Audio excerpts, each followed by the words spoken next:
सिल्लोड जिल्हा रुग्णालय येथे उष्णघातासाठी विशेष वाढ. आज दिनांक 23 मार्च दुपारी 3 वाजता माध्यमांना मिळालेली माहिती अशी की शहर व तालुक्यातील उन्हाचा चटका वाढत असल्याने नागरिकांनी घरातून बाहेर पडताना पांढऱ्या रंगाचा रुमाल, गॉगल, छत्री, उन्हापासून संरक्षण करण्यासाठी वस्तू घेऊन बाहेर पडावे, असे आवाहन वैद्यकीय अधिकारी महेश विस्पुते यांनी केले आहे.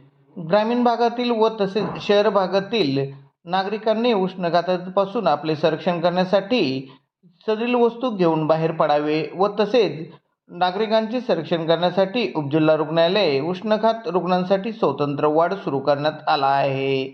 या वॉर्डामध्ये 6 बेड राखीव ठेवण्यात आले असून अशा रुग्णांना तातडीचे उपचार करता येईल यासाठी डॉक्टरांची टीम सज्ज ठेवण्यात आली आहे, अशी माहिती वैद्यकीय अधिकारी डॉक्टर महेश विस्पुते यांनी माध्यमांना दिली आहे.